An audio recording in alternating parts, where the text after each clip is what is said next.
Hello friends, welcome back to Pragati Gurukul. Last video में हमने देखा था कि येलिस्तान जो था वहां पे नया नायक बना था। वहां की सरकार पलट गई थी और इसी वजह से तो जो रूसी गणराज्य थे, जहां बोरिस येलिस्तान ने आम चुनाव जीता था, वहां पे केंद्रीकृत नियंत्रण को मानने से इनकार कर दिया था। उन लोगों ने जो जिन लोगों ने ये जीता था ना, उन लोगों ने ये केंद्रीकृत नियंत्रण मतलब सेंट्रल में जो कंट्रोल था उसको मना कर दिया था। सत्ता मास्को से गणराज्य की तरफ खिसकने लगी थी और ऐसा खासकर सोवियत संघ के उन भागों में हुआ था जो ज्यादा यूरोपीकृत थे और अपने के को सप्रभु राज्य मानते थे।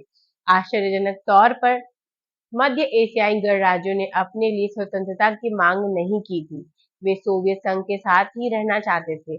सन 1991 के दिसंबर में येलिस्तान के नेतृत्व में सोवियत संघ के तीन बड़े गणराज्य रूस, यूक्रेन और बेलारूस, तीन गणराज्य बने थे जो सोवियत संघ की समाप्ति की घोषणा की थी, जिन्होंने कम्युनिस्ट पार्टी प्रतिबंधित हो गई थी और परिवर्तित सोवियत गणराज्यों ने पूंजीवाद और तथा लोकतंत्र को अपना आधार बनाया था। आइए देखते हैं यहाँ पे क्या है। कम्युनिस्ट पार्टी का एक अधिकारी मास्को से रवाना हुआ और सामूहिक खेती के एक फार्म पर आलू की पैदावार को दर्ज करने के लिए पहुंचा। किसान साथी, इस साल की पैदावार कैसी रही? अधिकारी ने पूछा। ईश्वर की कृपा से आलू के पहाड़ लग गए, किसान ने बताया। लेकिन ईश्वर तो होता नहीं, अधिकारी ने उनकी बात काटी। तो फिर आलू के पहाड़ भी नहीं होते, किसान ने जवाब दिया।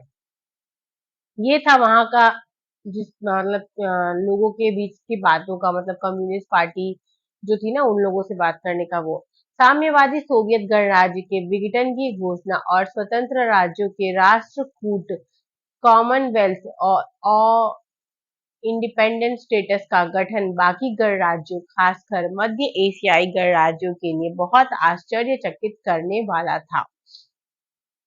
ये गणराज्य अभी स्वतंत्र राज्यों के राष्ट्रकूट से बाहर थे।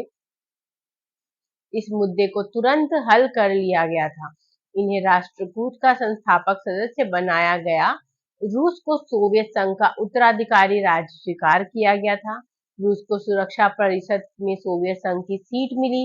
सोवियत संघ ने जो अंतरराष्ट्रीय करारा और संधियां की थी, उन सबको निभाने के जिम्मा अब रूस का था। सोवियत संघ के विघटन के बाद के समय में पूर्ववर्ती गणराज्यों के बीच एकमात्र परमाणु शक्ति संपन्न देश का दर्जा रूस को मिला था। उसने अमेरिका के साथ परमाणु निरस्त्रीकरण की दिशा में कुछ कदम भी उठाए। सोवियत संघ अब नहीं रहा, वह दफन हो चुका था। सोवियत संघ का विघटन क्यों हुआ?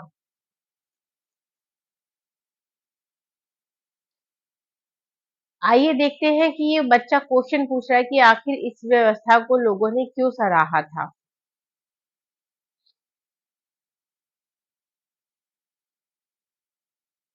चलिए देखते हैं कि इसका विघटन क्यों हुआ था। विश्व की दूसरी सबसे बड़ी महाशक्ति अचानक कैसे बिखरी? बहुत बड़ी थी ये सोवियत संघ। सिर्फ सोवियत संघ और साम्यवाद के अंत को समझने के लिए यह सवाल पूछना जरूरी है। यह सवाल किसी भी राजनीतिक व्यवस्था के पतन को समझने के लिए जरूरी है, क्योंकि सोवियत संघ के रूप में ना तो कोई राज्य व्यवस्था पहली बार टूटी और ना ही आखिरी बार। सोवियत संघ के विघटन के कुछ विशेष कारण जरूर हो सकते हैं, लेकिन इस मामले में हम एक सर्वसामान्य सबक सीख सकते हैं। कैसे? इसमें कोई संदेह नहीं कि सोवियत संघ की राजनीतिक आर्थिक संस्थाएं अंदरूनी कमजोर होने के कारण ही इन लोगों की आकांक्षाओं को पूरा नहीं कर सकी। यही सोवियत संघ के पतन का कारण रहा। कई सालों तक अर्थव्यवस्था गतिरुद्ध रही। इसमें उपभोक्ता वस्तुओं की बड़ी कमी हो गई और सोवियत संघ की आबादी का एक बड़ा हिस्सा अपनी राज्य व्यवस्था को शक की नजर से देखने लगा, पर खुलेआम सवाल खड़े करने शुरू कर दिए गए इस पर। मतलब वहां के लोग अंदरूनी ही विद्रोह करने लगे थे। उनको वहां के राजा पर भरोसा नहीं होता था। यही एक बहुत बड़ा कारण होता है जिसकी वजह से किसी का भी पतन होना हो जाता है और लोगों में फूट होने लग गई। तो ये था वहां के सोवियत संघ के विघटन का कारण। आगे और जानेंगे अगली वीडियो में।